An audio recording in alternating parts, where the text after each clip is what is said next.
think it's time we ask ourselves if we still know the freedoms that were intended for us by the Founding Fathers. They seem to be in full-scale retreat from spending cuts and are talking about raising people's taxes again. And I have only one thing to say to the tax increasers. Go ahead, make my day. If we lose freedom here, there's no place to escape to. This is the last stand on earth. Those who would trade our freedom for security have embarked on this downward course. Whether we believe in our capacity for self-government or whether we abandon the American Revolution and confess that a little intellectual elite in a far distant capital can plan our lives for us better than we can plan them ourselves. Conduit News Radio with Paul Harrell is on now. Hello, ladies and gentlemen. Welcome to the program. Thank you so much for being with us. Good morning to everyone out there on this, what is it, Wednesday, right? Wow. The week is flying by. One of the reasons in terms of being a news hound and in terms of watching everything that comes, I mean, it's extremely entertaining. The fallout from the CNN town hall that they had, we brought for you yesterday. We listened to a little of Kamala Extract Harris talking about your gun rights and talking about, she was talking about gun control measures that wouldn't have stopped most of the mass shootings, in recent memory, if you will. And, of course, you got to look at these other countries that have gun control. You got to look at other states like California that have gun control, and yet these things still happen. Anyway, we brought you that. So the fallout continues because everyone started paying attention yesterday also to what Senator Bernie Sanders said. By the way, we do have a great show for you. Coming up, we're going to be talking with Mr. Junior Ainsworth from the Patriots VAC 746. Then at 7:33, State Representative Stephen Meeks will be giving his impression of the session. The Arkansas legislature, of course, session is, pretty much over. And it is now time to start talking to some legislators, getting them on the record. Just, what are their thoughts? How do they think it went? And I have some specific questions for Stephen that and he's always great to have on the show. Anyway, so that's the show we got for you. Then we're going to pepper in some news. We've got a little bit of, an economic development alert. That's right, economic development. Arkansas is preparing to do business with the Czech Republic, or a company in the Czech Republic, when it comes to gun manufacturing, putting a plant here in Arkansas. We'll give you the latest on the economic development incentive packages. That's another way of saying, rather, that Arkansas taxpayer are going to be giving a bunch of money to a private company. But anyway, Bernie Sanders, the socialist. By the way, I saw where the co-founder of Home Depot came out and said that socialism's bad, that the free market is good, and hard work is good. So I can only imagine that people are going to be very upset. And if I'm remembering correctly, a long time ago, Home Depot was kind of on the forefront of social, the liberal side of the social issue spectrum, if you will. They got some flack from conservatives, but the co-founder here, who doesn't have anything to do with the day-to-day management of the company at this point, but now that he's come out and said that socialism's bad, you can bet there'll be something. He'll probably be doxxed, or there'll probably be protesters outside of his house, and they'll probably threaten his family. I mean, these are the tactics of the left today. That's just what they are. But anyway, so socialism. That's who Bernie Sanders is. That's what he wants. That's what Alexandria Ocasio-Cortez wants. She's a socialist. She's in the Democrat Party. By the way, the word Democrat, you really need to remember, used to be considered synonymous with socialism. That's why you don't hear about our founding fathers. If you go back and actually read what they wrote, you don't hear them calling America a democracy, because they really did believe that democracy, left to its truest form, so, if you vote on every issue, that's a true democracy, right? Matter of fact, the socialists, I guarantee you, they're looking at Congress, or they're looking at the representative republic that we have now, or what's left of it. They look at the technology we have and they say, you know what? We could actually vote on just every single issue. Boy, what a disaster that would be, right? You would have people voting themselves largesse from the United States government left and right. We would have people. I mean, just think about here in Arkansas. Here in Arkansas, you put something on the ballot like minimum wage. There's just not enough people out there willing to go out and say, actually increasing the minimum wage is going to be bad for jobs in the long term. Might be okay for you in the short term, but everything's going to catch up to itself. I mean, to explain that, and not to mention what it can do for availability of jobs, and but can you imagine if that were the case? We have people in this country that think that should be the case. We have the Democrat Party arguing to increase the voting age. We have the Democrat Party in some states wanting to remove Trump from the ballot unless he releases his tax returns. They're passing those types of bills. We have the Democrat Party wanting to raise the age of voting. And we have the Democrat Party. Joe, go ahead. Here's the Daily Caller. You've got to check this out. This is Bernie Sanders saying that also incarcerated felons, that's right, incarcerated felons should have the right to vote.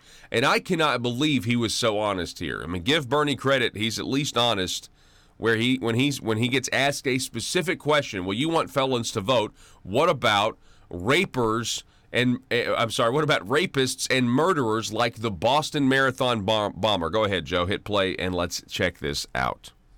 Where do you draw the line? If you commit murder, should you be allowed to vote in the United States? But it is the answer from that man, Bernie Sanders, when asked by somebody in the audience about voting rights for people in prison, that has everybody talking today. It was a surprise to me, which was when Senator Bernie Sanders said he supported voting rights for people in prison, felons in prison, including the worst of the worst. You have said that you believe that people with felony records should be allowed to vote while in prison. Does this mean that you would support enfranchising people like the Boston Marathon bomber, a convicted terrorist and murderer? Yeah. Do you think that those convicted of sexual assault should have the opportunity to vote for politicians who could have a direct impact on women's rights? If somebody commits a serious crime, sexual assault, murder, they're going to be punished. Murder. They may be in jail for 10 years, 20 years, 50 years, their whole lives. That's what happens when you commit a serious crime. But I think the right to vote is inherent to our democracy. Yes, even for terrible people. Another Twitter user writes, I think this the is serious counter-argument to this is that the Boston bomber... Well, I mean, this is insane. Is this really? I mean, I know it's a Democrat primary, for goodness sakes, but I mean, are we not going to talk about, would you franchise prisoners and let them vote? What about the people they murdered who no longer can vote? Like, what about that? The next class of victimhood prisoner. I mean, are we? Yeah, that's exactly right, Joe. The next class of victimhood for the Democrats. Now the prisoners are the victims. Now the convicts are the victims. Unbelievable that this is now, I mean, this is how far left they're willing to go. Keep going. Go further left. I refuse. I'm sorry. I do not think the average American believes that someone who murders someone should continue to have their right to vote while they're on death row. I'm sorry. I think that's a little ridiculous. I don't know about you guys. But this is how far they're willing to go. I mean, I'm telling you, and you have them, and they're so racist. I'm sorry, they just are. They are so racist. When you have these media articles analyzing the Democrat Party, Bernie Sanders is a socialist, and they're saying things like, well, will it really be right if the Democrats choose an old white man? Won't that be wrong? And they're saying, is that really representative of diversity and everything else? That's a racist thing. They're coming. They literally cannot see anything else but the color or how someone looks. They're not even listening to the ideas. And these are ideas, these are Karl Marx's ideas, right? These are communist ideas. These are socialist ideas, and the left is trying to eat itself. They're no longer listening to the message that's going to give them what they want, which is massive redistribution of wealth, which is the end of private property. I mean, these are the goals of socialism. And they don't even want to listen to it because it's coming from a white guy. They're not sure if you've got articles like, will that really be good for the Republican Party? Or I'm sorry, the Democrat Party. Maybe it would be better if we had, someone like Kamala Extract Harris, who's, darker skinned. I mean, that's fundamentally racist. I want you to understand that the Democrat Party are embracing their roots when they were, the mentality here. They only think diversity is how you look. They're not even listening to the ideas. Keep going with this video. Here's a Twitter of the people. Yeah. I think the serious counter argument to this is that the Boston bomber took the rights of the 3 people killed to vote forever, meaning they're not ever going to get to vote, and yet you want murderers and rapists in prison to keep their right to vote. Go ahead. People he killed took away their ability to vote forever. It's a fantastic point. Listen, right now he's running to win the primary. And based on that reaction, he clearly, there's interest in an idea like this. He'll worry about the general later on. People who are convicted in prison, like the Boston Marathon bomber, on death row, people who are convicted of sexual assault. This is Kamala Harris. I think we should have that conversation. What do you think? Should people convicted of sexual assault, Mayor Pete, no one can pronounce his marathon bomber, last name, should they be able to vote? While incarcerated? Yeah. No, I don't think so. Senator Bernie Sanders said suddenly there's a stop. Felons Hang on a second. able to Stop. So suddenly there's now a front runner, folks. So suddenly there's a front runner. You have Mayor Pete. How do you say Mayor Pete's last name? Buttigieg. You have this guy named Mayor Pete, and it's like, do you think felons should be given the right to vote? No. And everyone in the Democrat Party is like, oh, thank goodness. Oh. Thank you, thank goodness. And it's like suddenly there's a new contender. There's a new front runner in the Democrat Party. All right, keep going here. To vote while serving in prison. I have been long an advocate of making sure that the formerly incarcerated are not denied a right to vote, which is the case in so many states in our country. In some states, permanently deprived of the right to vote. Oh my goodness! Iowa and Kentucky as are it the only. happens in my own state of something Vermont, to think from about the right very there. first days of our state's history, what our Constitution says is that everybody can vote. That is true. So people in jail can vote. But part of the punishment when you were convicted of a crime and you're incarcerated is you lose certain rights. You lose your freedom. Exactly. And I think during that period, it does not make sense to Let's have an abolish exception jail for the right to vote. I agree that the right to vote is one of the very important Is she drunk? components of citizenship. I And it disagree. is something that there's a people right to vote should not be stripped of needlessly. When you are needlessly. out, when you Well, have let's served your listen to me for a sentence, second. then, Let's listen to me for part a of second. being restored to society is that you are part of the political life of this nation again. And one of the things that needs to be restored is your right to vote. As you know, some states and communities do it, some don't. I think we'd be a better country if everybody did it. So I believe that people who commit crimes, they pay the price. When they got out of jail, I believe they certainly should have the right to vote. But I do believe that even if they are in jail, they're paying their price to society, but that should not take away their inherent American right to participate in our democracy. Stop. Question. I'm just curious. What do you think? Do you think most people in jail are Democrats? Talk amongst yourselves. What do you... you know? Class discussion. It's lazy. It's actually lazy talk radio host time. Yes or no? Most felons are Democrats. Light them up. 870-275. No. Seriously. What? I'm just curious. I mean, a skeptical person has to go into what does God need with the Starship mode here, because you think, well, hang on a second. Doesn't this help your party out more than anyone else if this were the case? That's the first thing. Second thing, Kentucky and Iowa are the only states that have a lifetime ban on voting if you're a convicted felon. Okay, so there is some mechanism once you get out. I mean, why even have jail? I mean, you're taking someone's freedom away. Gosh, Bernie Sanders needs to win this primary. And I know people are like, well, he can appeal to some of these Trump voters. Yeah, we'll see. We'll see when it's all said and done. I think with a crazy position like that, crazy Bernie, right? I mean, that's crazy. Donald Trump calls him Crazy Bernie. It's because he kind of is. He sounds crazy. He looks crazy. You know, he's got this. I mean, if his hair was a little longer, he'd kind of look like Emmett Brown from Back to the Future, just a little bit. You know, and they thought he was crazy. And I don't think Bernie Sanders has a time machine. All right, folks, we're going to take a break. That's just absolutely exhausting. Don't go anywhere. We got a great show for you coming up. We're going to introduce you to Mr. Junior Ainsworth, and then we'll be talking with State Representative Stephen Meeks, all coming up here this morning on Conduit News Radio. Thank you for listening. Back in a moment.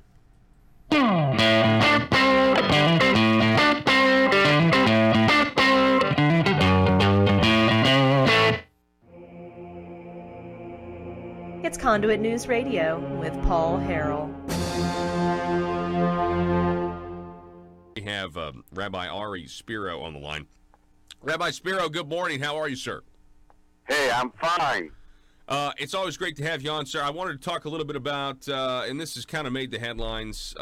This is a couple weeks ago, but we have this Ilhan Omar. You know, she's taken a lot of attacks recently because she keeps saying things that are ridiculous when she describes the 9/11 terrorist attacks as, quote, some people did something.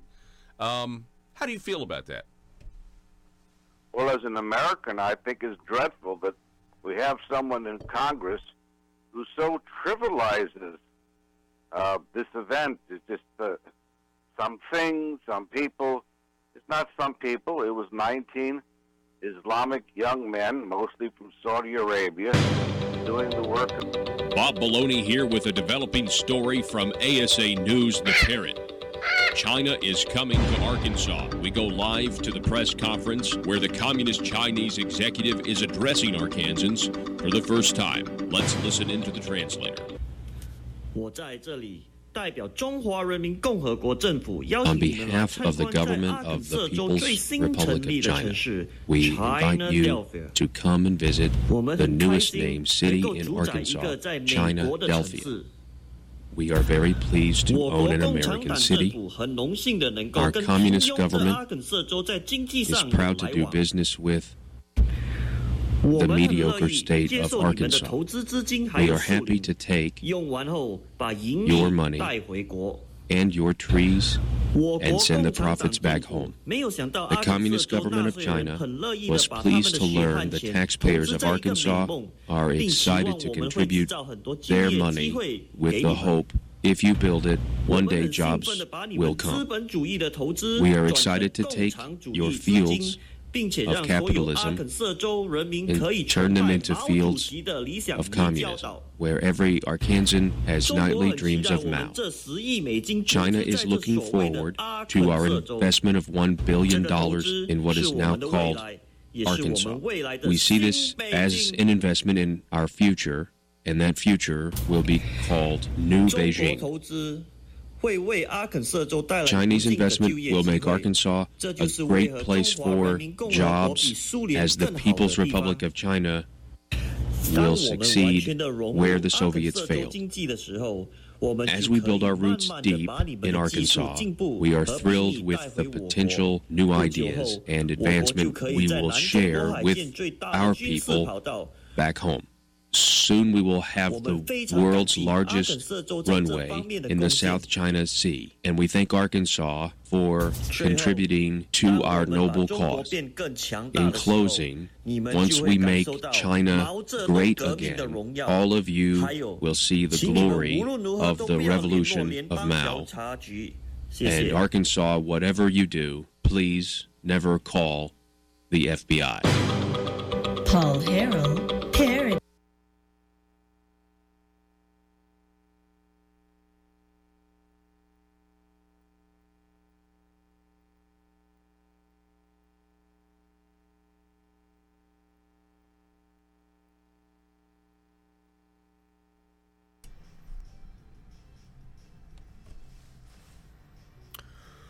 All right, so we have I mean, how can you get more outrageous than wanting rapists and murderers to vote while they're in prison? I mean, how can you go further left than that, if not just eliminating jail sentences altogether? In other news, Donald Trump had an impromptu sit-down meeting with social media giants. One in particular, Jack Dorsey, known on Twitter as simply @Jack. Did anyone catch the interview? What was it, the Joe Rogan podcast where Jack Dorsey sat down? It was Jack and the lawyer down, and it was there were two interviews, right? There was one, and that got some kind of some backlash, because the whole idea is Twitter is censoring 100%. They're censoring conservatives. I mean, there's study after study.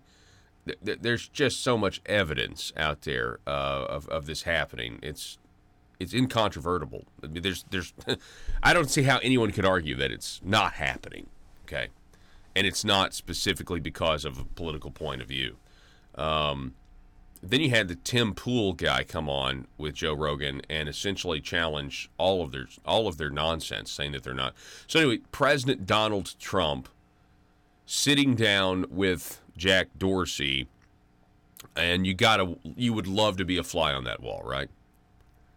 Because the President of the United States knows what's going on. Joe, here's one thing we haven't talked about. Do you understand why the right is so good at memeing? There's a saying there's a saying that is necessity is the mother of invention. Now, if I were to tell you that one of the reasons memeing is so popular on the right is because, well, yeah, we're pro comedy. The right is pro comedy. The left at this point, unfortunately, the left is anti comedy. I mean, you've got Democrat comedians that are realizing that they can't even go and do their set on college campuses because people don't know how to laugh anymore because they've been so indoctrinated to, I don't know. I mean, it's just like their personalities are emo or something. And so the memes, though, they get around the algorithms that the social media giants put in place to suppress, right? So if you were to take something that's on a meme, and let's just say you write it in a Facebook post, like Hillary Clinton should be in jail behind bars or whatever, okay, well, they can see that in their algorithm because you've written it out. You've actually typed it out. But if you create an image with those words on there, okay, that gets around the blockade, if you will. Now, not so much anymore because memeing on the right was so successful. We now have Twitter and we now have Facebook. According to reports, they're developing new software algorithms that now can recognize and read pictures. Now, the only reason they're doing that is so that they can censor what goes on their platform, okay? But I'm telling you that one of the reasons the right can meme so well is because they were being censored and they used the meme, they used the images to get around the blockade, and it's extremely, and they're so funny, and it's just, and everyone on the left is so sensitive, and they get their panties in a wad, and that's kind of fun to watch. Unfortunately, I mean, it just is when you have these memes. So President Trump sits down with Jack Dorsey. According to the Washington Post, a significant part of Tuesday's meeting between Trump and Dorsey was spent with the president complaining that he had lost Twitter followers, according to a person with direct knowledge of the conversation. Let me tell you something. If Twitter doesn't change what they are doing to conservatives, they are inviting government regulation, and it's their own fault. Now, they're a private company, but we are dealing with a technology. They're a private company that's a part of the public. Let me just, okay. The amount of power, nobody would have ever imagined somebody could have this amount of power. Used to, you got to picket on the sidewalk. Can you imagine if somebody could control the picket signs in public that you could see and the ones that you couldn't see and promoted certain ones on the sidewalk while you were driving to work? You'd be like, oh, we got to do something about that guy, right?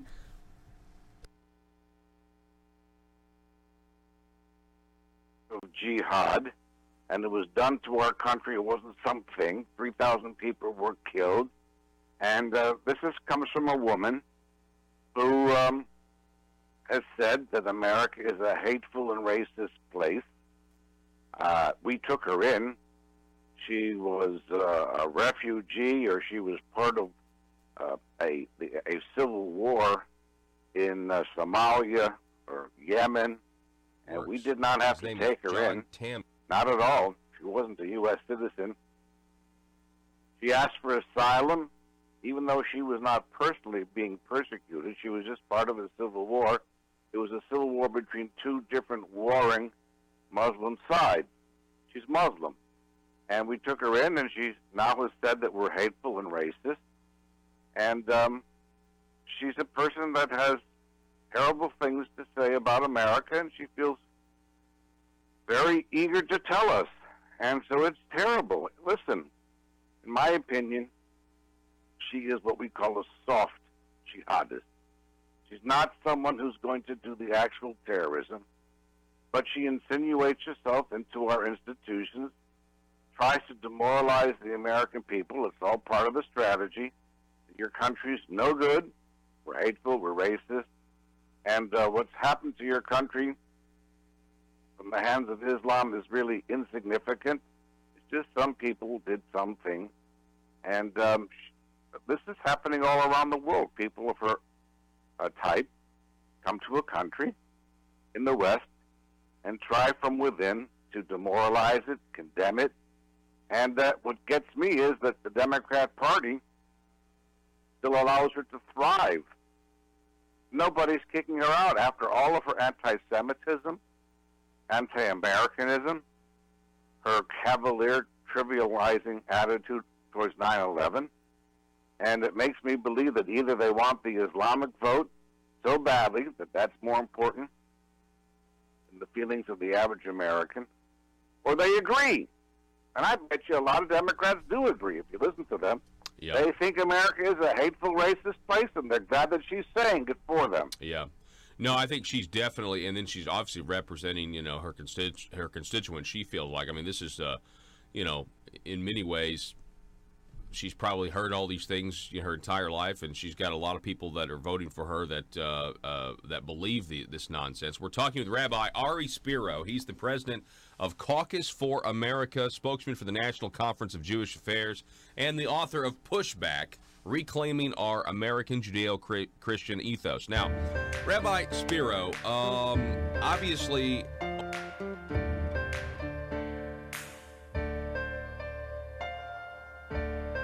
bringing you your daily dose of truth. It's Conduit News Radio with Paul Harrell.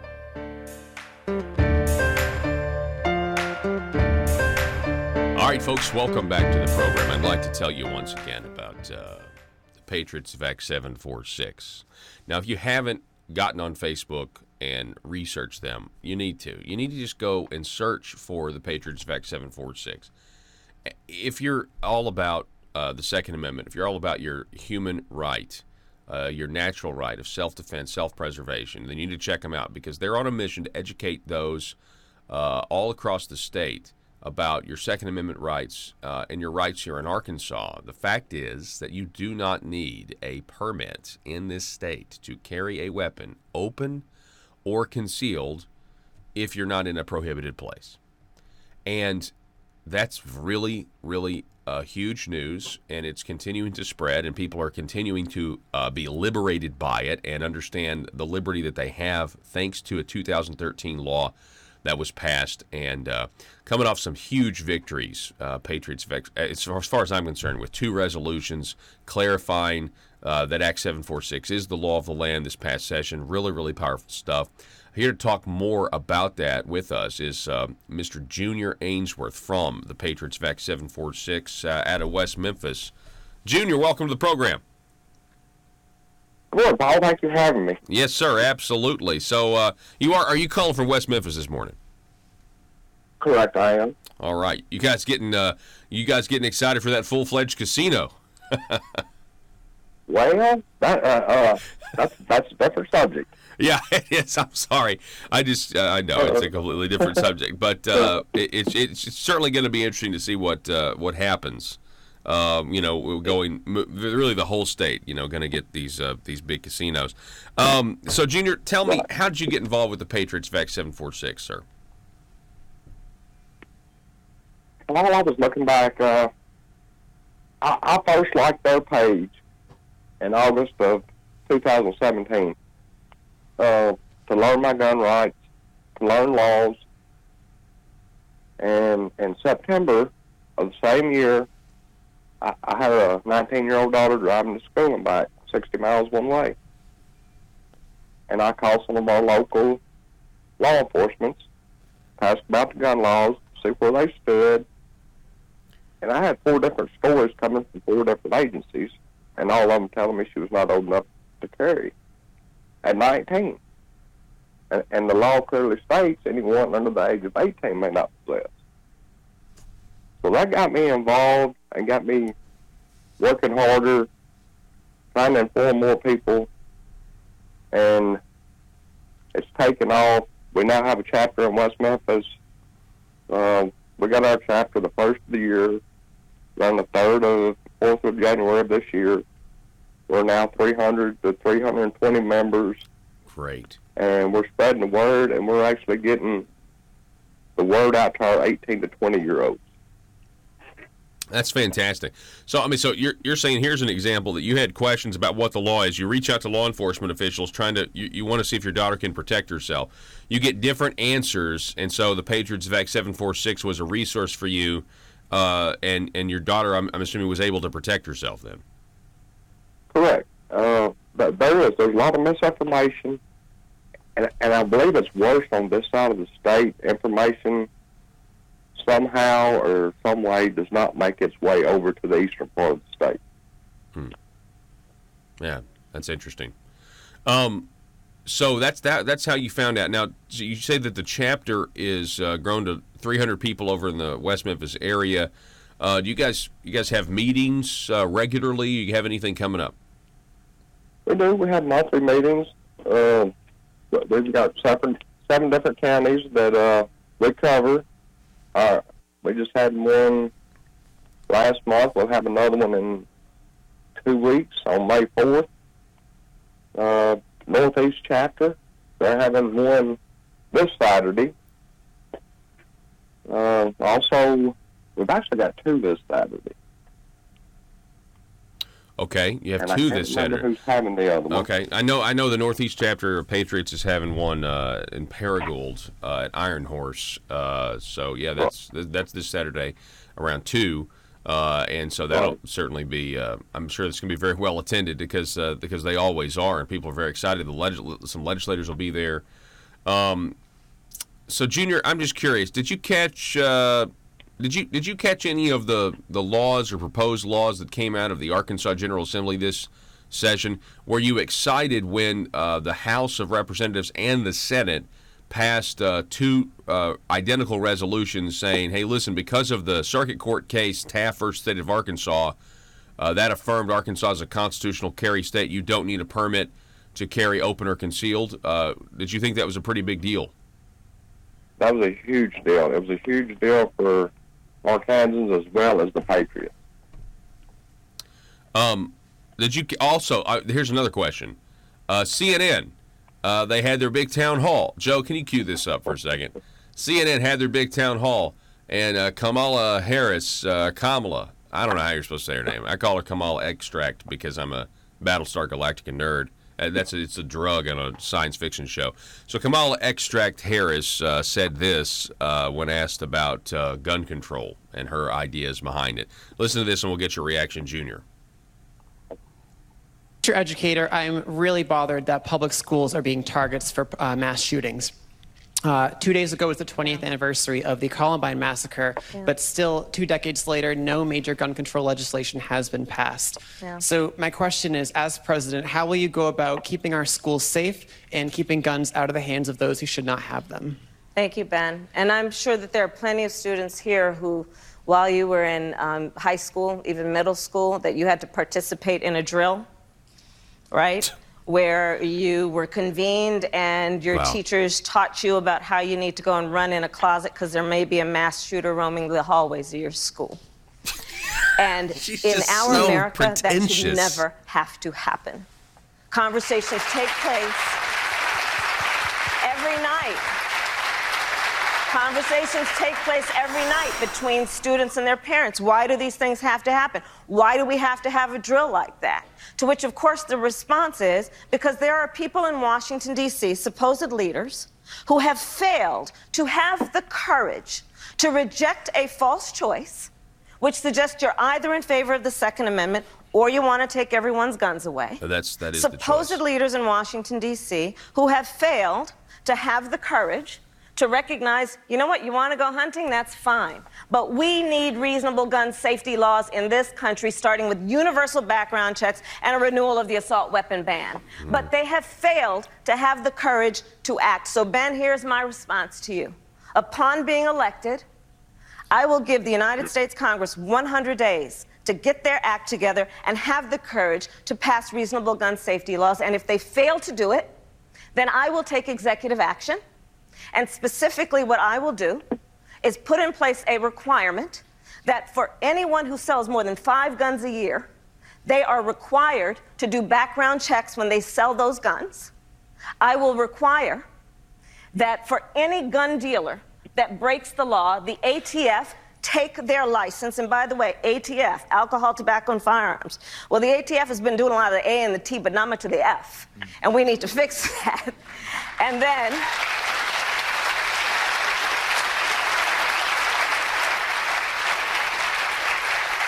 on the third piece, because none of us have been sleeping over the last 2 years, part of what has happened under the current administration is they took fugitives off the list of prohibited people. I put them back on the list, meaning that fugitives from justice should not be able to purchase a handgun or any kind of weapon. So Junior Ainsworth with the Patriots VEC 746, she says she'd pass an executive order if something doesn't happen in the first 100 days. And she proposes gun control measures that actually wouldn't stop a lot of the mass shootings that we see. How do you respond to that? Wow, just so much wrong with that. As president, first of all, she can't go around Congress and mess with our Second Amendment, with any amendment. And bless her heart, all her Democrats, I think they live in a bubble. They're not in the real world. You can't fix a person's heart or a person's mind and make it fix gun control. We already have universal background checks. We actually have great background checks. No individual can just walk in a store and hand over money and buy a gun. You have to go through a system. You have to get checked out. And our people just don't get it. What did you think when she said, you want to hunt, that's fine, but we want these laws passed? Do you think that, Second Amendment, it's not about hunting? It's not. It never has been about hunting. That's their go-to to try to cover themselves, and it don't work. People are starting to realize it's not about hunting. It's about they want to take our guns, and we have safeguards in place to stop it. But people need to be informed. They need to get out. They need to be active. There are so many people. That's their go-to to get elected. Mm-hmm. I'm gonna take guns. I'm gonna get gun control. We're gonna stop this. And there again, you can't stop someone who has ill intent. And they don't seem to understand that. And that's why, some of them I think they have good intentions. They don't understand weapons. They don't understand guns. But I think the other ones really just want us to, if you disarm the population of the United States, it's so much easier to control us and take away more of our freedoms. That's the bottom line here. And I think most Americans understand that. That's why they feel that the Second Amendment is sacrosanct. It's just something that you're not supposed to mess with, or at least, flyover country does. And you know, she sets up this false. She sets up what she believes is a straw man, where she says, "I'm sick and tired of the argument being, you know, you either you're going to take our guns away, or you can have the Second Amendment." And she says that's not, but that is that. See, that's the problem. That is the argument, because the stuff that she mentioned wouldn't have stopped the mass shootings that we know are a problem or a tragedy. The stuff that she mentioned wouldn't actually have stopped those. And so logically you have to say, well, in their minds, they believe that if they took away our Second Amendment right, we would be safer. And the only way that would be true, just in terms of how efficiently you could kill someone, is if they were able to successfully get every single weapon out of the hand, and I'm talking every single one of them gone, off the streets, off everything. And that is impossible. There's no way to do that. So then the criminals obviously would still have them, and we would all be victims and all would be vulnerable. And more importantly, we would be more likely to be really enslaved by our own government if we weren't armed. And that is that is the argument. And it's a shame that the left doesn't see it that way. Right. Prime example, Chicago. Strictest gun laws in the country, and there's murders there basically every day. Mm-hmm. That's exactly right. And not by assault rifles, by handguns.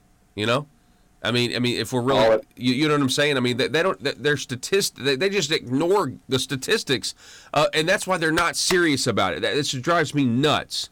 That they're just a bunch of phonies. Like they're not even serious about trying to solve what they are saying is this huge epidemic, this huge problem, and they won't even, if they came out and said we just need to ban handguns, people would revolt. You know. You're right. And the assault weapon is one thing that's touchy for me. I believe I can take a single shot 22 out and shoot someone with it, and it automatically becomes an assault weapon. Mm-hmm. Yeah.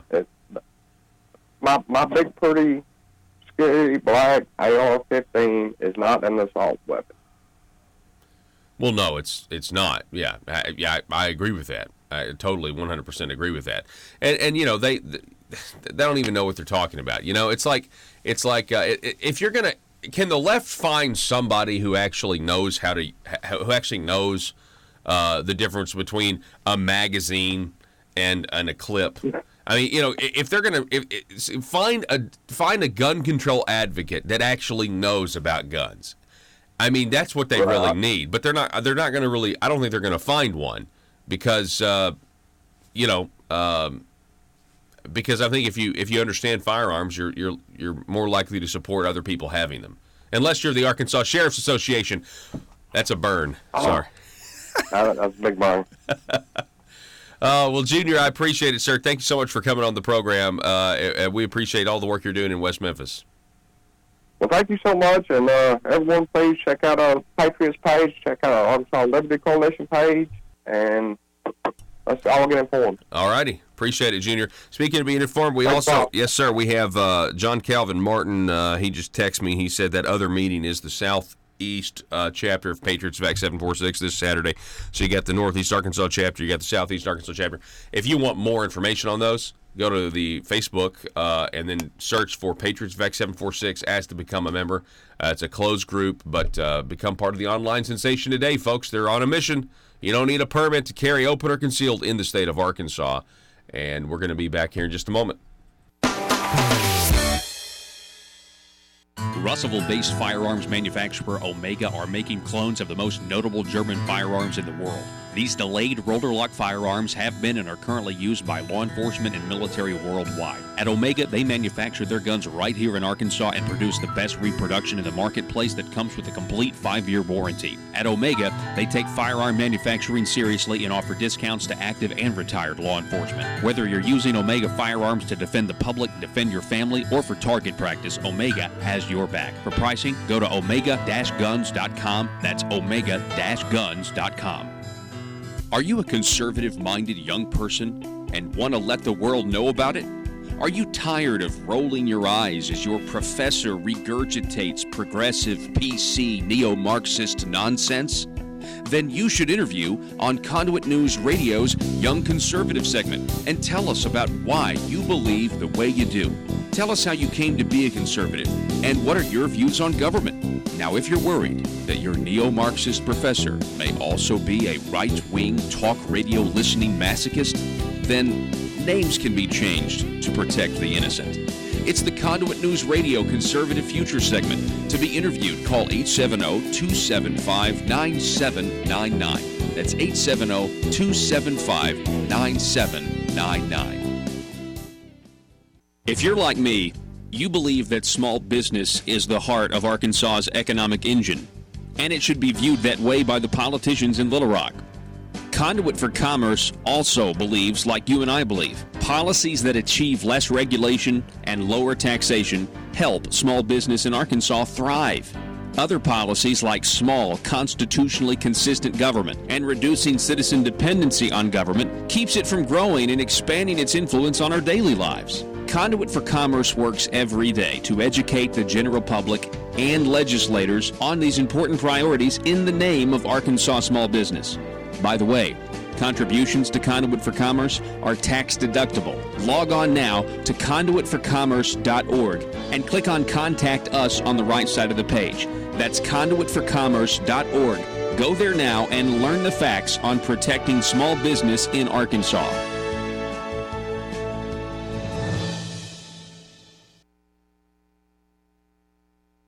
Over the weekend, we had these what apparently are terrorist attacks coordinated in Sri Lanka. What were your thoughts upon that news? Well, I figured it was part of the radical Islamic community, and it was in the name of jihad, Allah. They specifically attacked a church and Christian worshipers on that day. It's all part of the jihad to say that we, the jihadists, our religion is in charge, and that you're infidels and you have to be destroyed. We know that over 800 churches in France over this last year have been vandalized, either burnt, statues have been torn down, broken. It wasn't through the hands of regular Frenchmen. This stuff... Determined to drain the swamp in Little Rock, it's Conduit News Radio with Paul Harrell.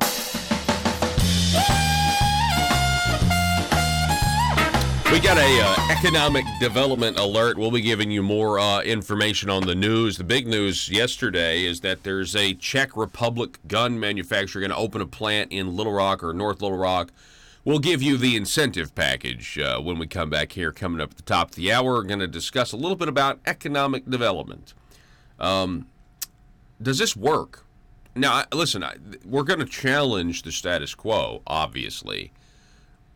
But the question is, right now, this is a perfect moment to teach you the truth about corporate welfare and claiming economic development. You see the fanfare. The Arkansas Democrat-Gazette, Arkansas Business, Arkansas Times. Does the Quick Action Closing Fund actually produce economic, or positive economic growth? There's a study that's been done. A study that's been done by the Arkansas for ACRE, Arkansas Center for Research and Economics, headquartered at the University of Central Arkansas, and we're gonna go over Mr. Bundrick's research once again in the context of what you're hearing now. The first thing that has been purchased with this economic development announcement, I mean, it's perfect, right? Not only is it more jobs in the future, it's what we're being promised, but it's also guns. You know? Now, I mean, we love the Second Amendment. We have the Patriots on every week. We are huge. But when it comes to economic development, that word simply means giving away taxpayer dollars the first thing that was bought yesterday with your taxpayer dollars wasn't more jobs, wasn't a gun manufacturer from the Czech Republic coming to Arkansas. It was positive publicity. And if this deal falls through, you will hear very little about it. There won't be the same fanfare. If the Arkansas taxpayer gets hosed and we lose all of these tax breaks that we're going to go over coming up, you won't hear any fanfare about it. You'll hear it'll be on page 5 somewhere buried, and there won't ever be any reflection. It's kind of like America's foreign policy, which thankfully under Trump there at least is a little reflection. And what I mean by that is, we now know when we go into the Middle East and we remove these dictators, we actually make the Middle East more volatile, right? You put a power vacuum in and you could actually make things worse, okay? We know that. And that doesn't mean that there's never a reason to go in. That doesn't mean, but I'm saying in hindsight, if you look at America's foreign policy in the Middle East over, the last 50 years, you can kind of see that, okay? Or maybe the last 20 years. And so, you're kind of, okay, well, we maybe have a different foreign policy. If you're harboring terrorists, we're going to bomb you back to the Stone Age and come home, that sort of thing. Well, likewise, with Arkansas's economic development strategy, when it's just giving away all of this money, is there ever a moment where you pump the brakes and you say, is this working? But they don't. They just continue to give away your money to these companies. And we will go over, coming up at 7:05, we're going to push back against the status quo, and we're going to tell you the truth. In light of all of the fanfare, in light of all of the backslapping that's going on, hey, we just gave away your money to a Czech company to come here and produce guns, and it's going to create all these jobs, and we're giving them all this taxpayer money, all these incentives, the Quick Action Closing Fund, a partridge in a pear tree. We're going to tell you the truth about economic development using actual data, a study that was done looking at these incentive packages in Arkansas since 1980. I think it's actually 1981 or 82, but still, it's very comprehensive. So, you certainly don't want to miss that. Hillary Clinton in the news. The definition of irony. Hillary Clinton. Anyone other than Trump would have been indicted for obstruction. Really? Hillary? Anyone? Sounds like you say, including me. If I had done what Trump had done, I would be indicted for obstruction. Really, Hillary? Really? Would you have? First of all, there can't be obstruction because there wasn't a crime. That's number one. But Hillary Clinton, if you go over to this Zero Hedge article, we also have Hillary outlines roadmap to Trump impeachment, says anyone else would have been indicted. Again, this word roadmap. We heard the same thing from Andrew McCabe last week as the report was released. I guess the report is now a week old. No. It came out on Thursday, didn't it? So the report is 6 days old in terms of its access for the public to see it. And Hillary is now out there. This one's odd to me. For her to come out and say this, either she wants to look like that she's being targeted because of what she just said, or she really does think that there is absolutely no way for her to be brought up on charges as William Barr tries to put together the Justice Department again, meaning actually restore the confidence that we need to have in the Justice Department in light of the fact that they tried to nullify the 2016 election results by projecting on Trump Russia collusion, the very thing the DNC, the Democrats, and the DOJ were guilty of, which was Russian collusion at the DNC level, Hillary level, and then the DOJ knowingly using a false, fake, phony dossier paid for by Fusion GPS, using a British spy, not to mention the collusion that was also happening with the Ukrainian government to try to get dirt on Trump as well. And they tried to cover it all up by running America through the mud for 2 years with this investigation. The news and talk of Northeast Arkansas. This is News Talk 101.3 FM and 12:30 AM KBTM, Jonesboro, an EAB radio station.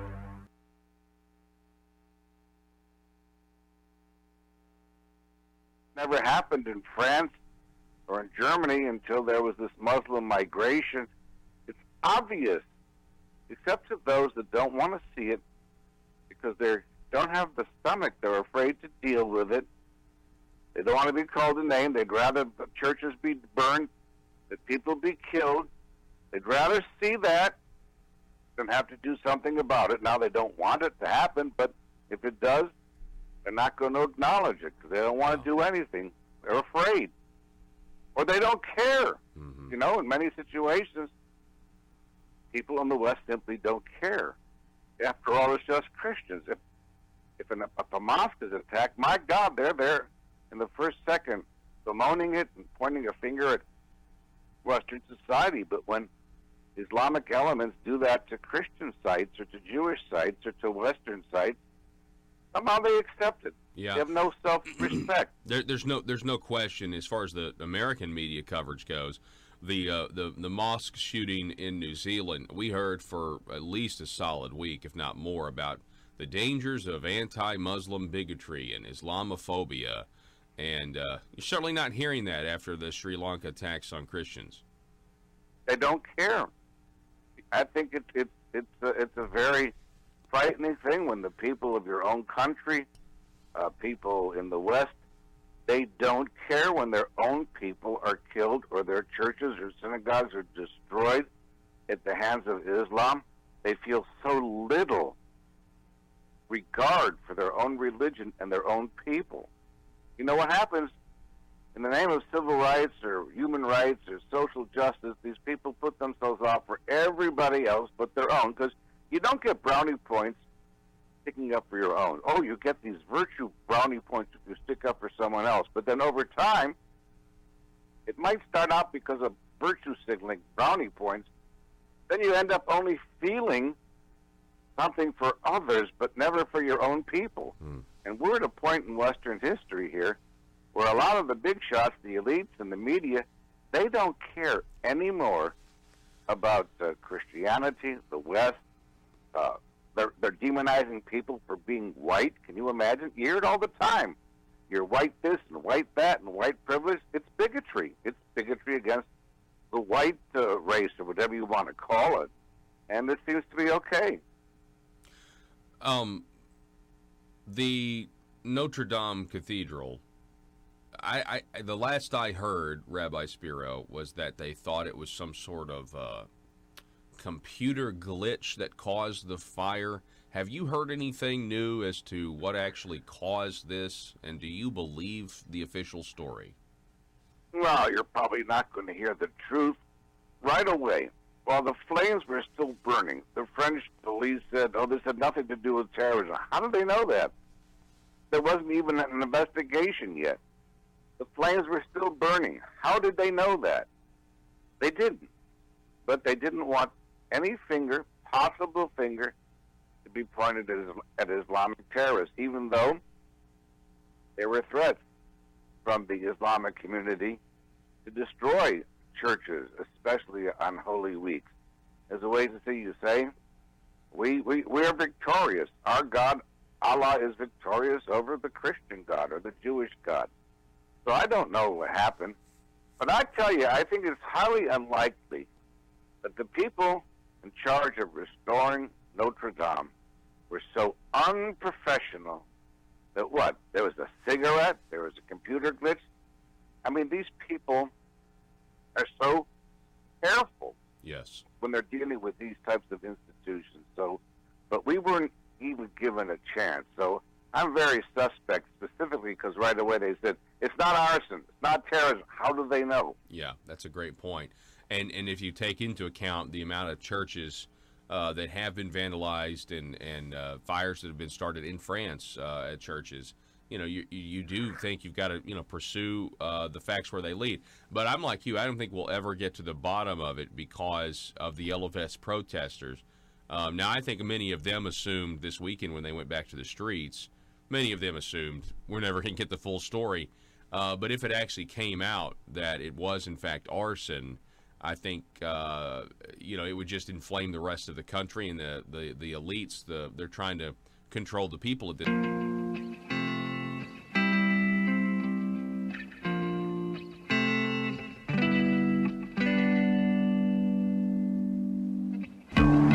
I think it's time we ask ourselves if we still know the freedoms that were intended for us by the Founding Fathers.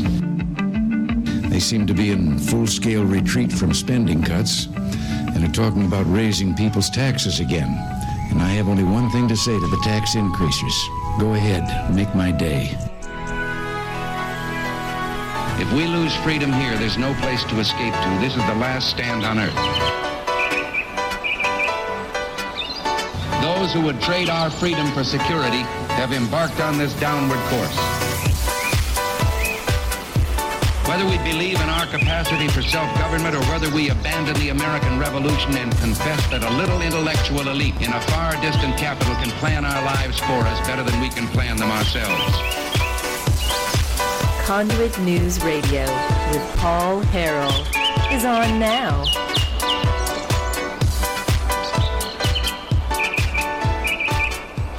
All right, ladies and gentlemen, welcome to the program. Thanks so much for being with us. Hour number 2.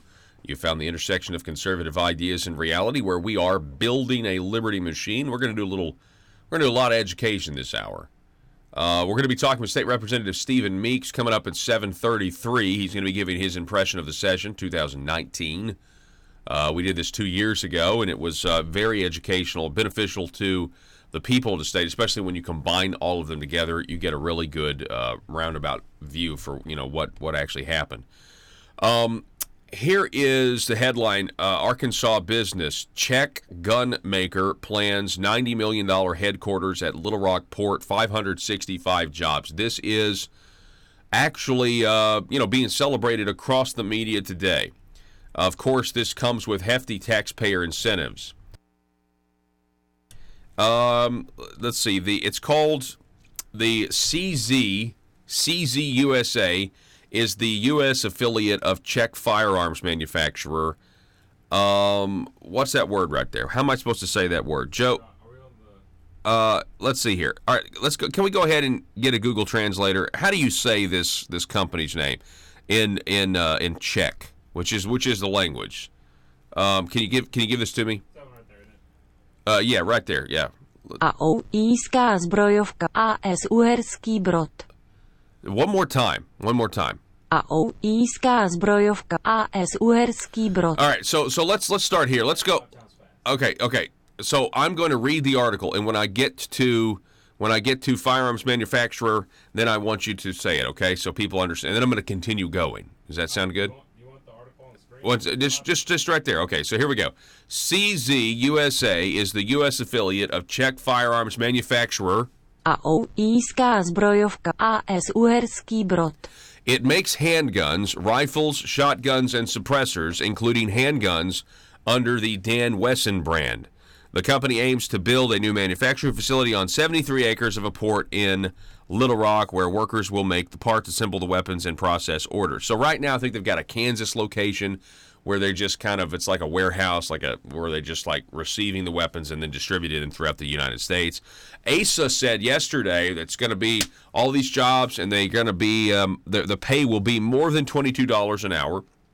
Quote, as CZ looked to increase our presence in North America, they said it engaged in a multi-state search for the ideal location.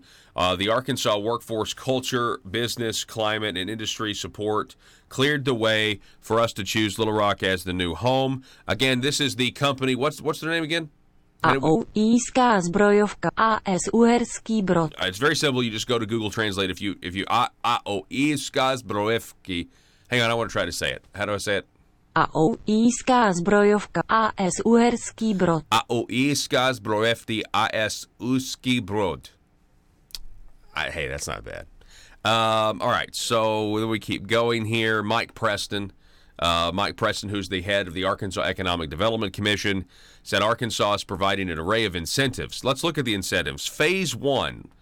Okay, Phase 1, and they say construction is going to begin immediately, and I think they're going to open up sometime in 2020. Phase 1, they claim 357 jobs, plus a total capital investment of $60 million, an $11 million loan, a $4 million infrastructure grant, a $1.25 million for training and assistance. Then they're going to create the create rebate, and then a tax back. Wow, that's a lot of incentives. Phase 2, 208 jobs, plus a total capital investment of $30 million, a $7 million loan, $750,000 for training assistance, create rebate, tax back. The city of Little Rock and Pulaski County are also providing a port acreage to the company free of charge, provided it creates 565 jobs some point in the future.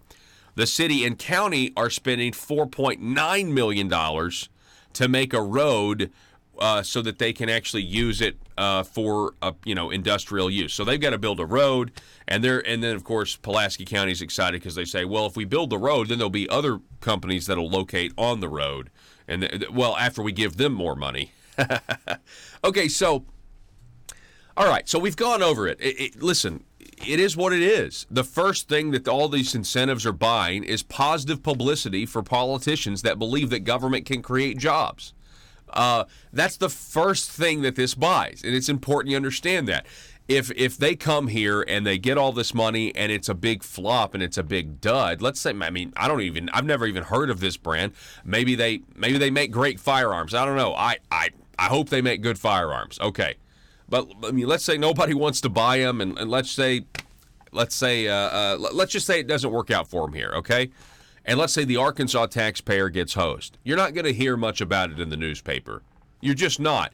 If you do hear about it, there won't be any political. It won't be anything bad on the politicians, and most importantly, there won't be any pivot in the direction that we go as a state when it comes to economic development, right?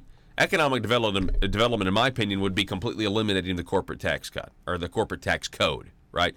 The corporate tax. Just eliminate it. That's actually economic development because you're treating all businesses the same. This is singling out this business overseas from the Czech Republic. And what's the business name again, Joe? I'm sorry, I forgot what the name. Zbrojovka, AS Uherský Brod. Let's just stick with CZ USA. So this company CZ USA, that'll be easier for now.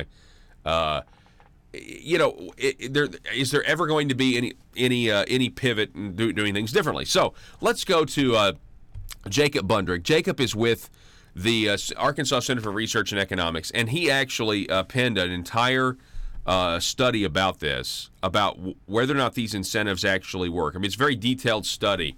Tax incentives and subsidies. You'd have negative spillovers.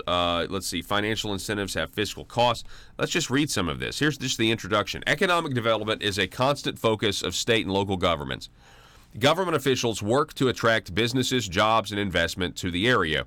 They often do this by offering financial incentives such as tax breaks and subsidies to select firms. However, financial incentives used to entice businesses come at the taxpayer's expense. Trading tax dollars for a handful of jobs is frequently touted as remarkable progress, which is what we're seeing right now. You have Arkansas Democrat Gazette, Arkansas Business. The people are like, way to go, governor. Trading tax dollars for a handful of jobs is frequently touted as remarkable progress, but it largely ignores the resulting economic costs. Now, that's weird. How could you have economic costs when all we're hearing is economic benefit in the press? Politicians continue to create new tax incentives and subsidies to attract firms, but the unintended consequences remain the same. Market distortions created by these incentives make residents worse off and leave them with less money in their pockets. Rather than focusing on developing the next special tax break or subsidy, government officials should focus on creating a better business environment to attract and retain businesses. Specifically, Arkansas should implement comprehensive tax reform that not only lowers taxes for all businesses, but creates a more simple, fair, and transparent system. Now, they're going to say, well, we just did that in the session. Folks, They have increased taxes on the people of Arkansas this last session in a net tax increase. They might have gotten the structure more to their liking, but the people are paying more money or will pay more money. The tax cuts don't happen for a year or two. They start collecting these taxes immediately, July and October of this year. They're going to start. Collecting this. Let's talk about the tax incentives. Again, from the report, tax incentives aim to attract more business to the state by making it less expensive for businesses to operate in Arkansas relative to other locations. Tax incentives come in many forms, but are always designed to increase firm profitability by decreasing a firm's overall tax burden. Tax exemptions fully excuse firms from paying certain liabilities, while tax reductions partially offset the amount a firm is obligated to pay in taxes.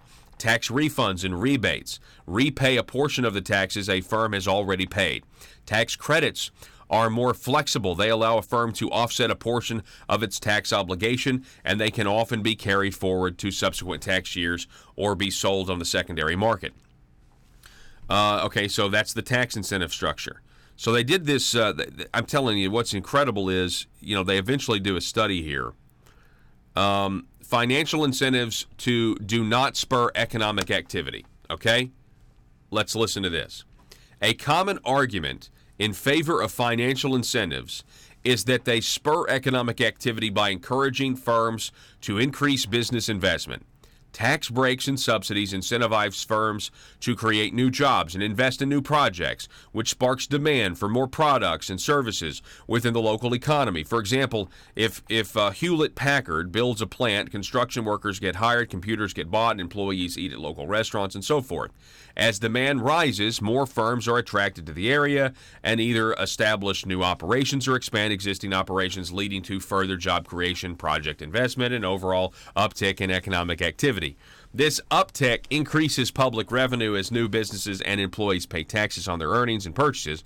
With increased public revenue, governments may be able to afford a decrease in the marginal tax rates, and businesses and individuals or increase the number of quality of public goods and services. While these arguments seem sound, right, it all sounds good, just like you're hearing in the news. While these arguments seem good, the reality is that the financial incentives often fail to spur economic activity.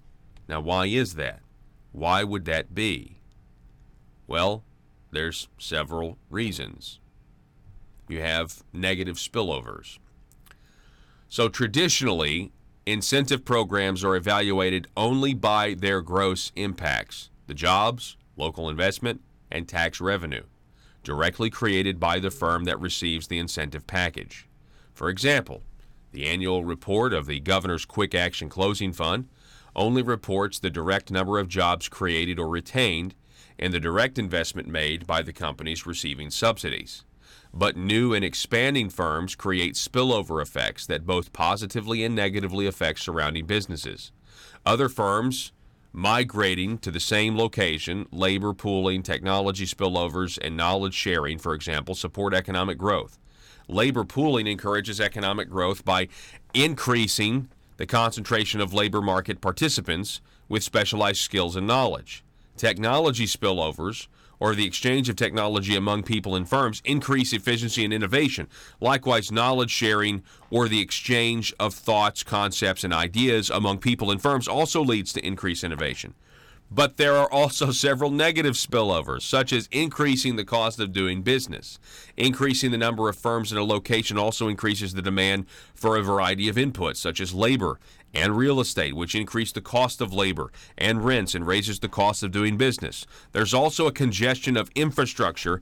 Increasing the number of firms in the area means that unless infrastructure is expanded, more firms are competing to use the same level of infrastructure, such as roads. The resulting congestion can slow the movement of people and products with church company. Furthermore, there is an increased possibility of tax hikes. An influx of businesses and people means that demand for public goods, such as roads, schools, and police, will increase. Public money pays for these, which means that the government must collect more revenue. Okay?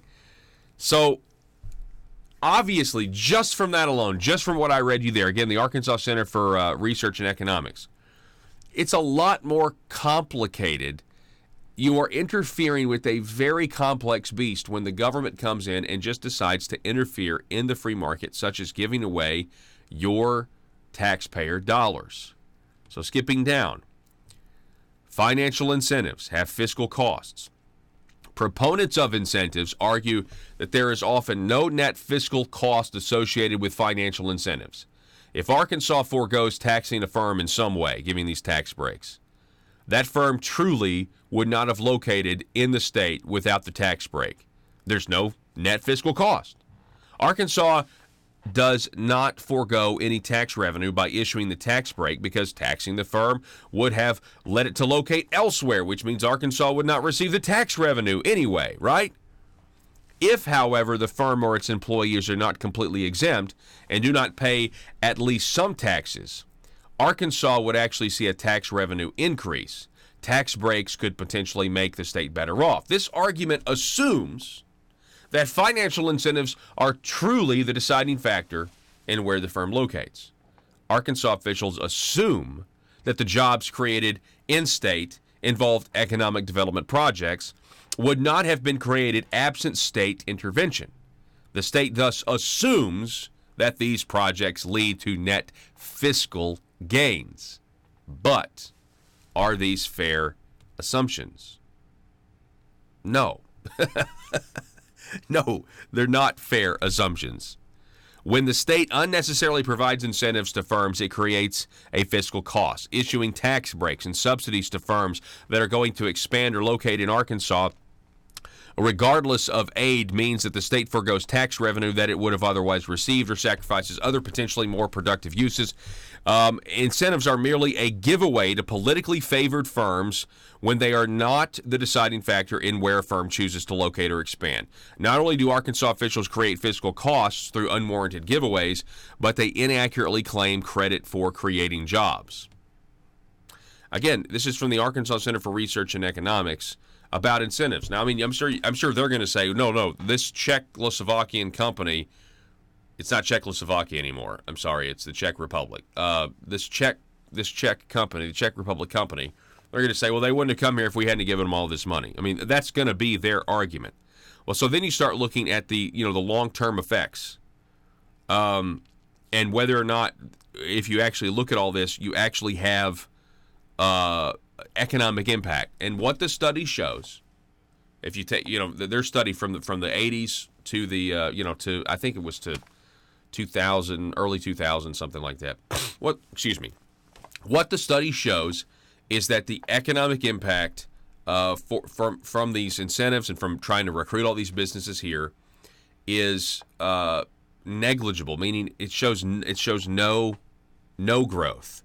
And in some cases, they found that it actually that it was a negative impact to the economy.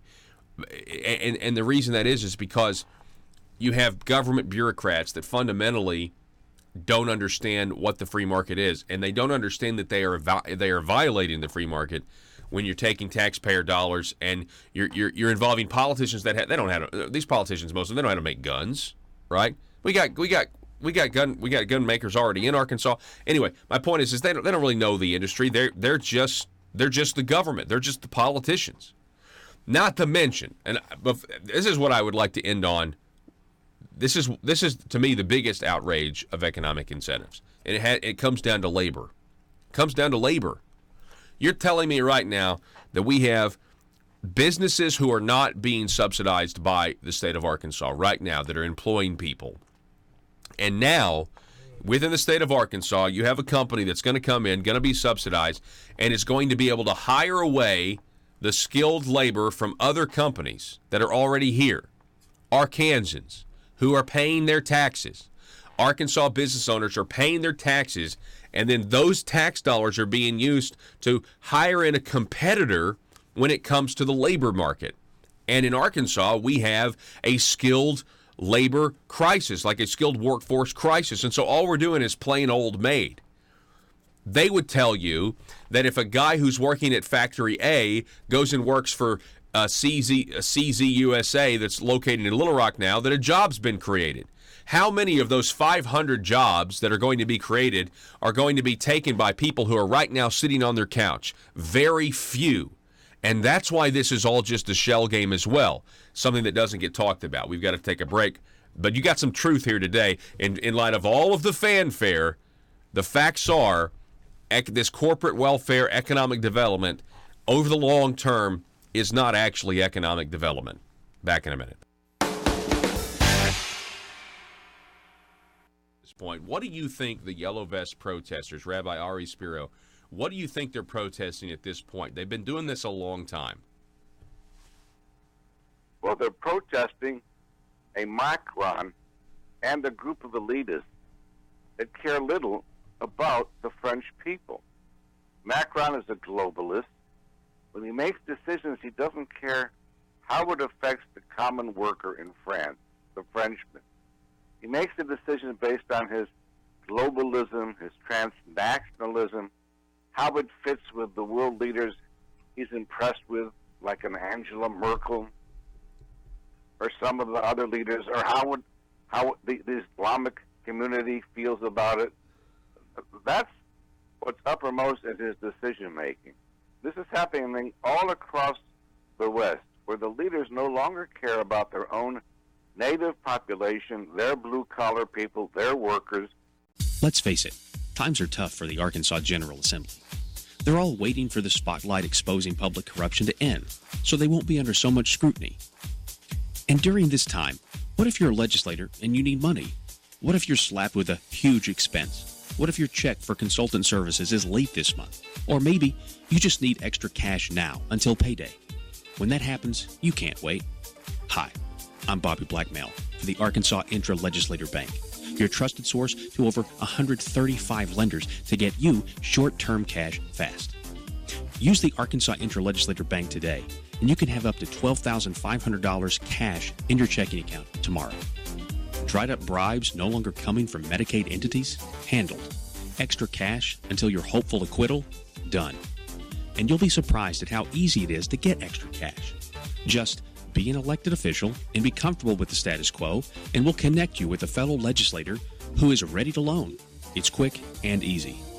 And don't worry if you can't make the payments, because the Arkansas Intra-Legislator Bank is designed to help you get through these tough economic times.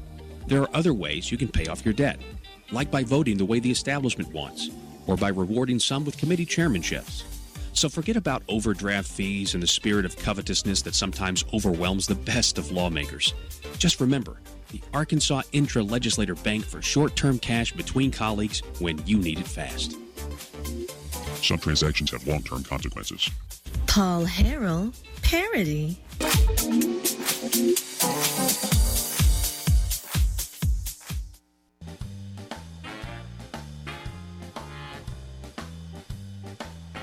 Exposing the truth and everything the Marble Palace establishment keep trying to cover up.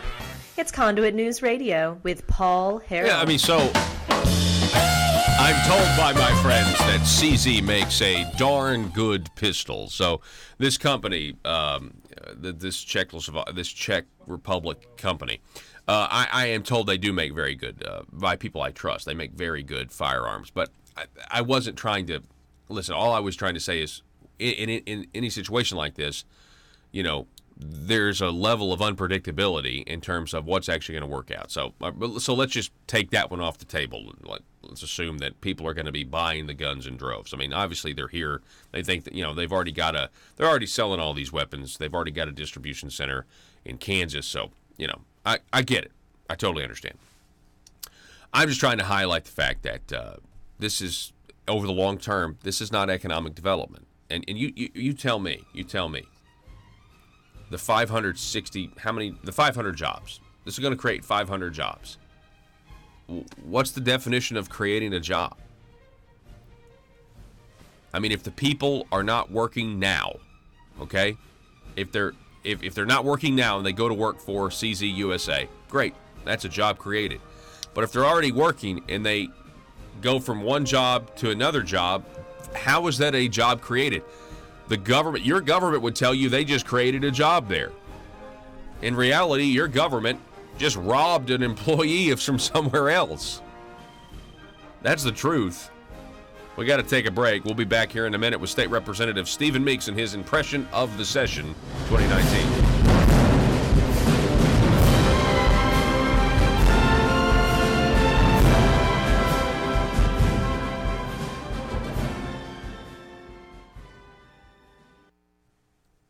They are making decisions based on what makes them look good in a globalist fraternity.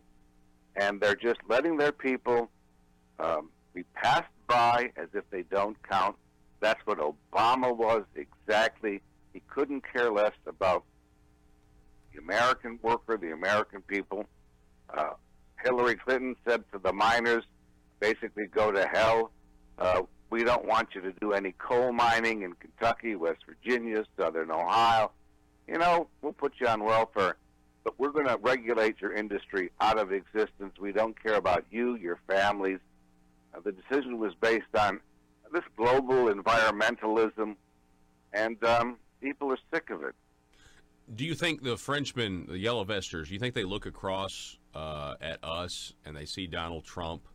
Do you think they're fans of Donald Trump and what he's doing or attempting to do for the American middle class?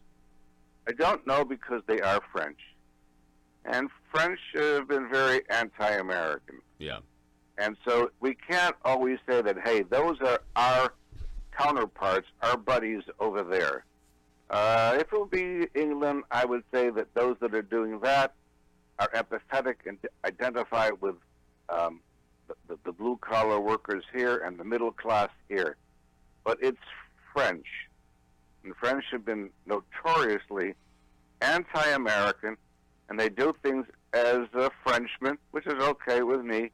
But they, since Lafayette, they really haven't been our partners in anything. Yeah, I think you're right. In terms of the way they protest, I mean, there have been people that have been killed, turned to violence and vandalism, and that's just kind of how the French do it. I mean, there's a huge difference between the American Revolution, how that was handled, and then the French Revolution. No, French Revolution was based on terror, and the American Revolution was based on reason. But the Yellow Vests have now been infected by a lot of Islamists.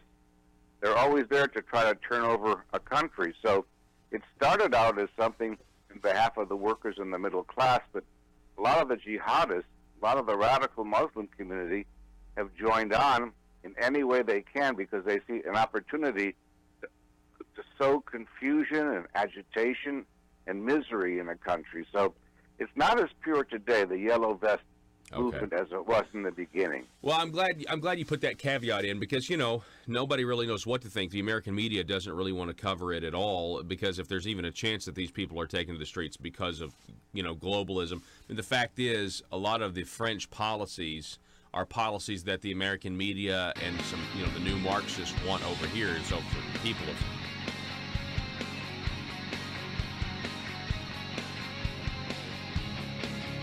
The intersection of conservative ideas and reality. Conduit News Radio with Paul Harrell.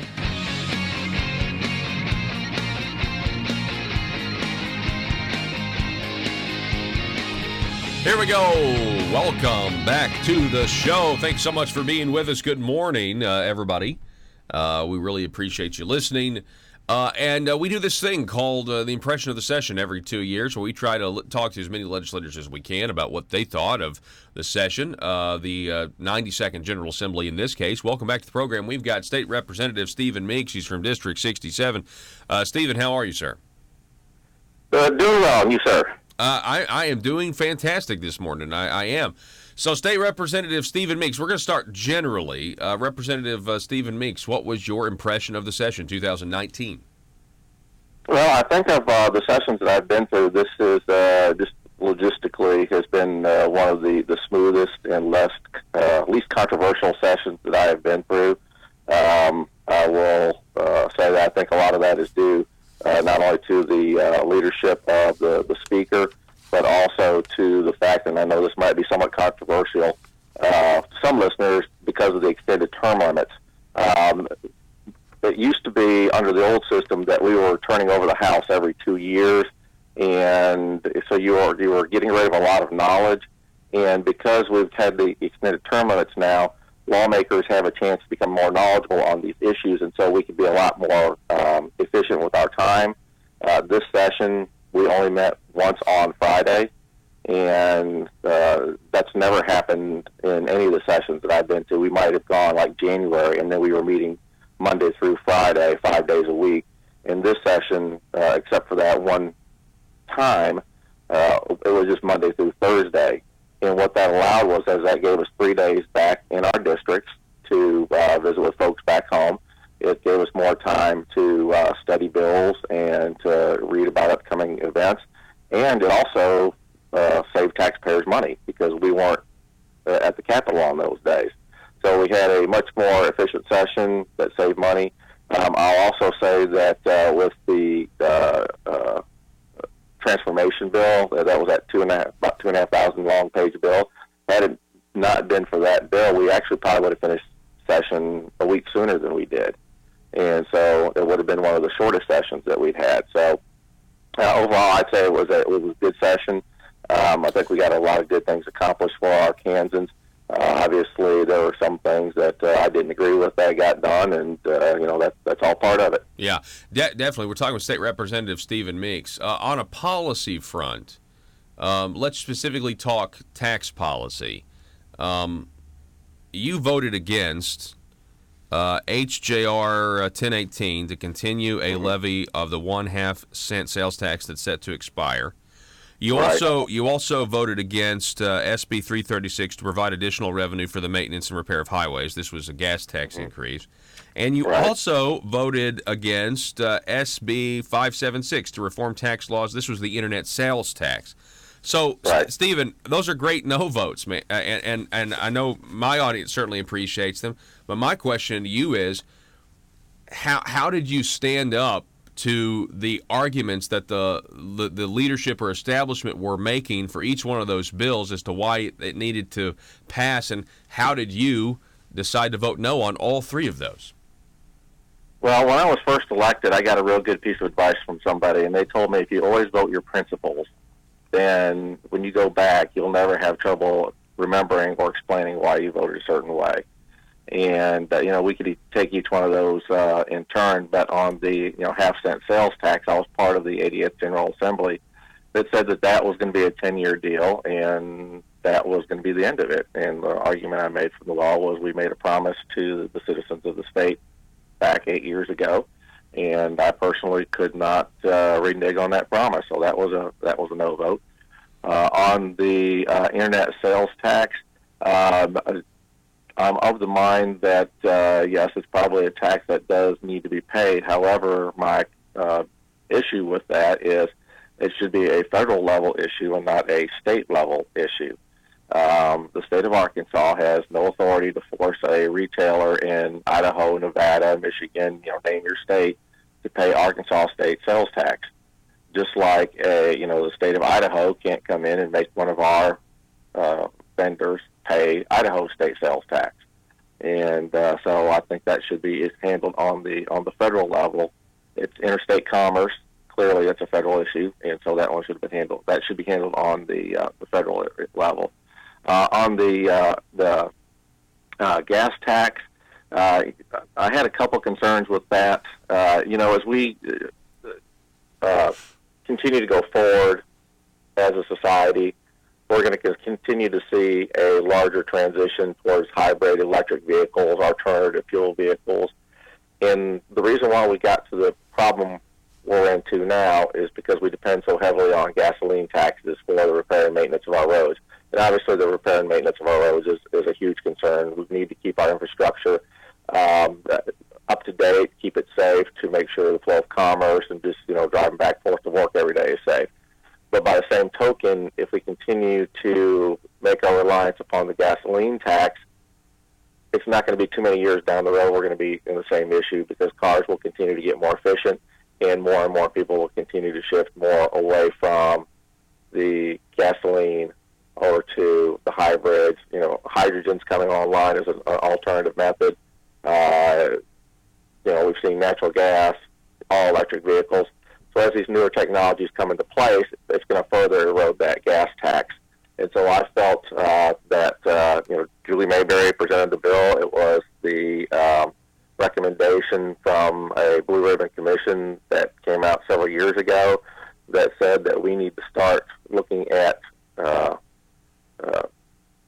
bringing in taxes from automotive parts and other sources to plug that gap, not to continue to rely on gasoline. Because I feel what's going to happen, it'll solve the problem short term, but eventually long term, I think we're going to be back in the same situation. Yeah. Well, when I take all of those, we're talking with Stephen Meeks, and I can't argue with your reasoning there for voting no. I would probably add my concern would also be is the taxpayer continuing to be asked for more and more money in these situations. To build roads that we're already giving the government a lot of our money, and so I guess my fear is, and I've seen some state representatives say this, publicly, but when the 92nd General Assembly, you guys aren't passing any more laws now, and do you think? Let me ask you this: do you think the people, when it's all said and done, are going to be paying more in taxes to the government, meaning a net tax increase after this session? Because the way I look at DFNA's numbers, that appears to be the case, Stephen. I can't argue with you. I think that's the case. We did the one large tax cut, obviously, and but yeah, I think overall you're correct. One thing that I was encouraged by, one of the constitutional amendments that I proposed was to try to phase out the personal property tax over time.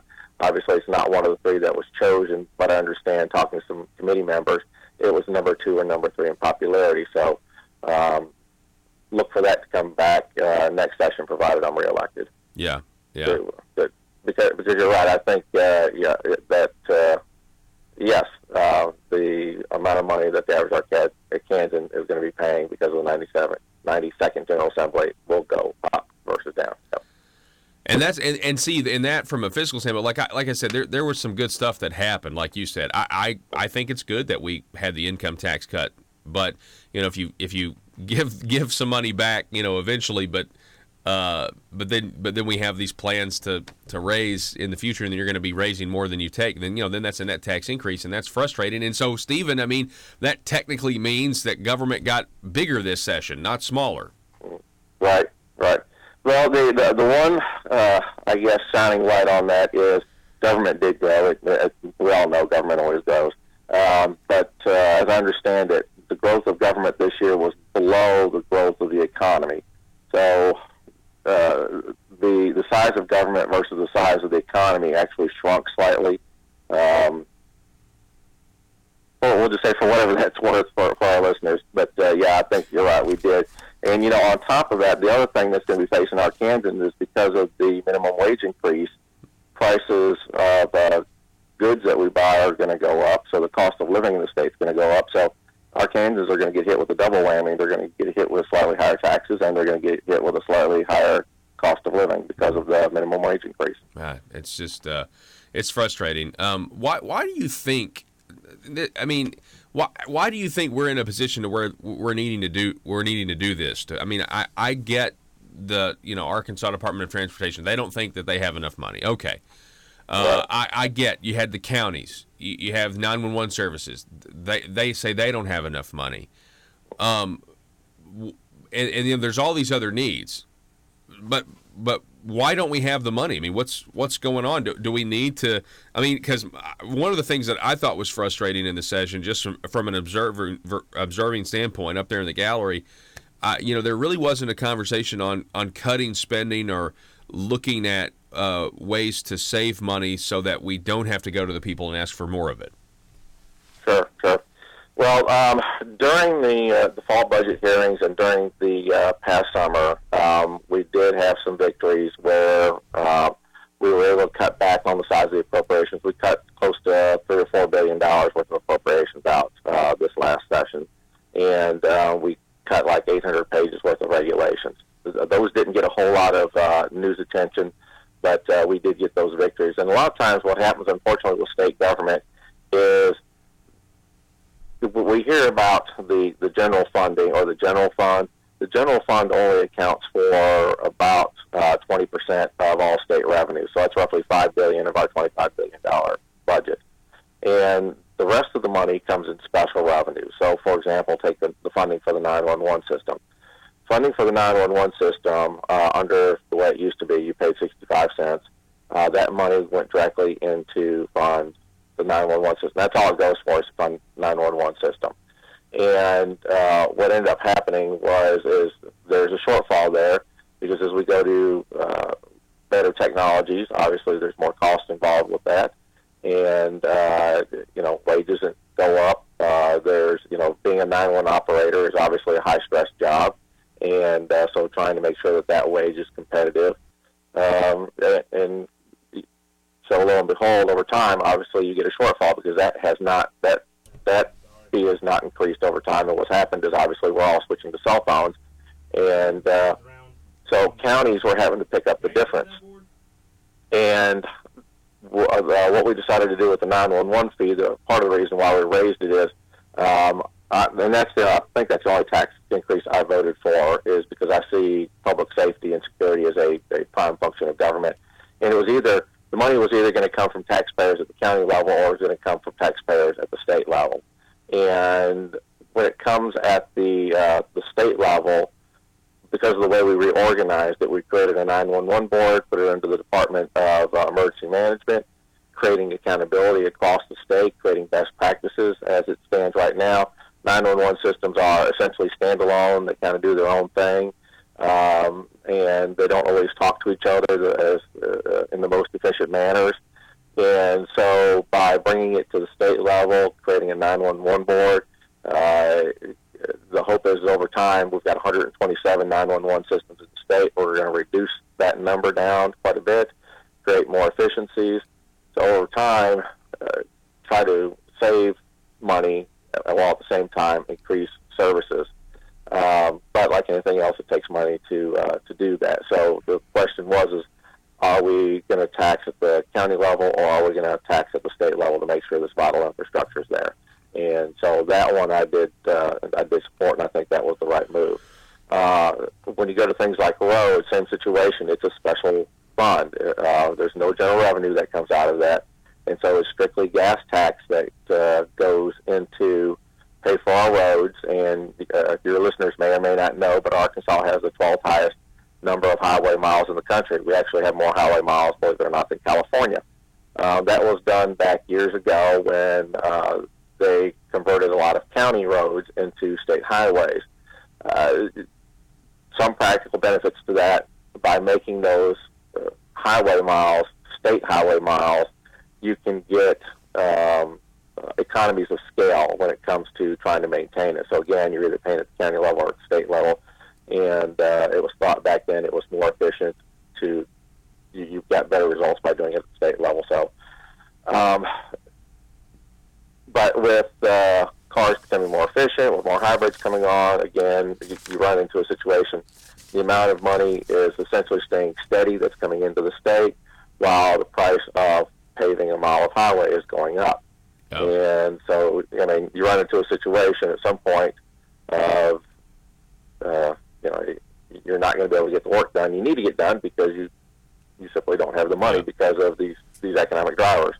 And so with a lot of these things, what happens is because everything is not in one big pile of money, you have to, all this stuff gets kind of piecemealed, and that's why, we run into these situations. The tax cut we did, that was a reduction to general revenue and reduced that pot because there was a surplus there, and so we could do it and without any problem. So that's why we don't take that surplus, and because sometimes I get that question, well, if you got $100 million surplus, why not just send it to roads instead of raising taxes? Well, that's why, because they're coming from different accounts, if you will. I understand.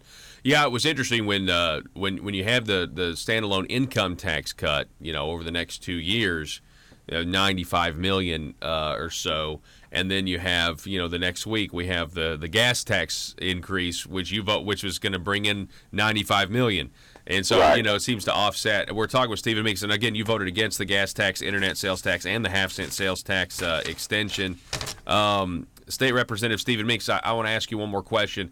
Do you think that the people of Arkansas, you think they're more engaged, paying more attention to what's going on in Little Rock? For example, your microchip bill, right? Mm-hmm. That was a success that you had. Tell us about that. Mm-hmm. Yeah, for those that don't know the background, about a year or so ago, I was reading how some folks over in Sweden were getting microchipped, and I thought that was something, we need to keep an eye on because that technology is coming to the state.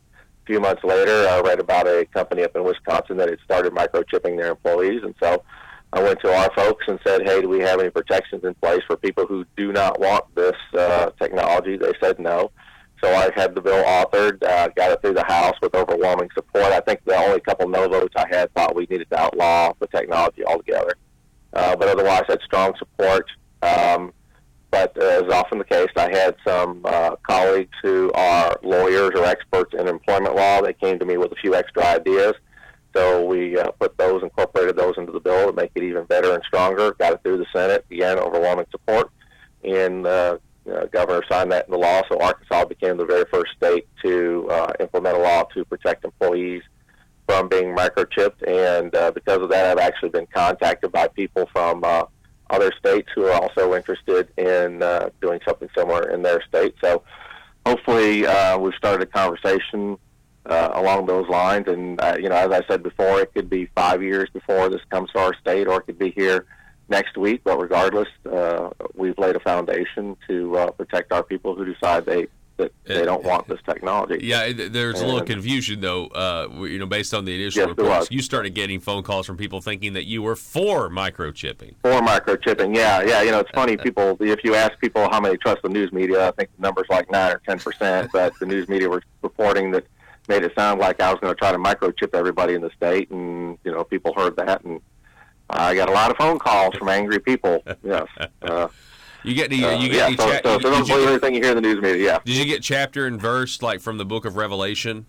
Oh yeah. I got the. Yep, it was the Mark of the Beast bill. That's fantastic. But to answer your original question, I think because of social media, people are getting more engaged in what's going on in Little Rock. I can sit on the floor of the House and I can, send out notices on Twitter live, things that were happening, and people can respond back real time. And it used to be that, once your representative was down on the floor in session, there was no way to talk to them and to express your concerns about bills or your ideas. And nowadays with modern technology, I can be sitting there and get, texts and tweets and emails and sometimes it's overwhelming, but the more people get involved in the process, I think the better it is for the state. State Representative Stephen Meeks, thank you so much for your impression of the session. We really appreciate you coming on. Thank you. I appreciate you having me on. All righty. Have a great day. Folks, that's State Representative Stephen Meeks. Again, he voted no on the internet sales tax, voted no on the gas tax, voted no on the half-cent sales tax, which are three giant revenue producers from the people to the government. Especially that half cent. Of course, that's going on the ballot. We have a chance to vote that one down, but still, we really appreciate it, and we're going to be bringing you more of these. I believe we have one scheduled tomorrow as well. And we're going to take a break, going to reset, be back here in just a moment. You're listening to Conduit News Radio. Russellville-based firearms manufacturer Omega are making clones of the most notable German firearms in the world.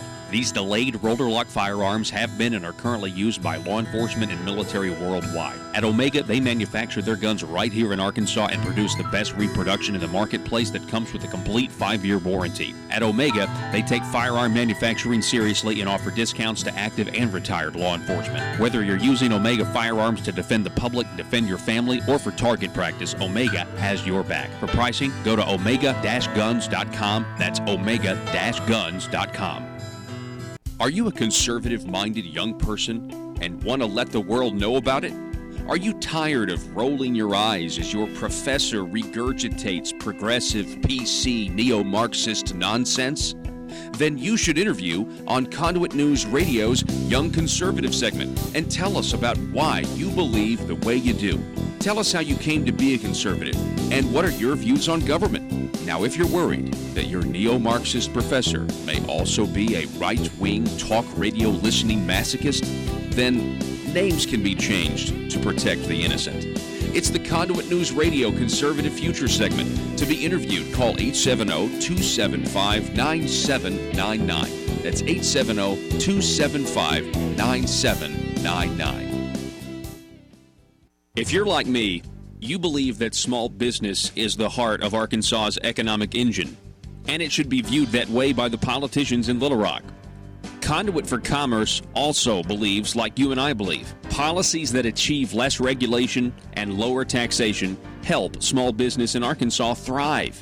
Other policies like small, constitutionally consistent government and reducing citizen dependency on government keeps it from growing and expanding its influence on our daily lives. Conduit for Commerce works every day to educate the general public and legislators on these important priorities in the name of Arkansas small business. By the way, contributions to Conduit for Commerce are tax deductible.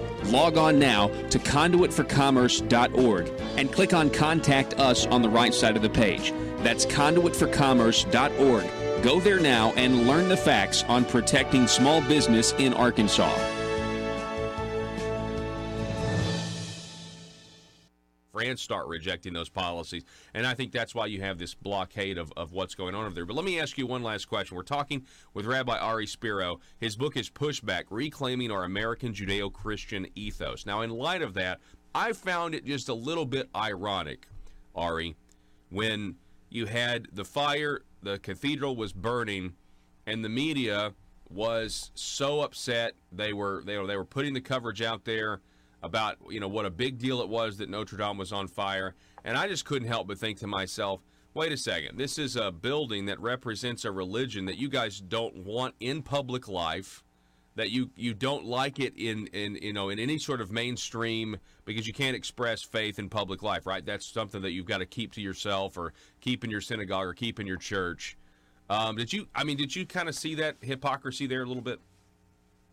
Well, Macron never referred to it basically as a religious institution or a church.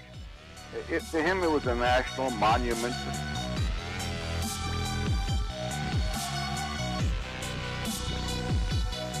Need your daily news fix? Don't forget to tune in to Conduit News Radio with Paul Harrell.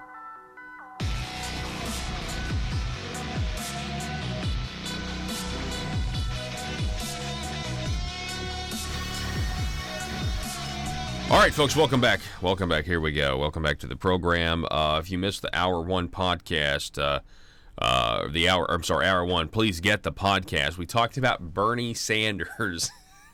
Bernie Sanders is saying that convicted felons who murder or rape should be able to vote.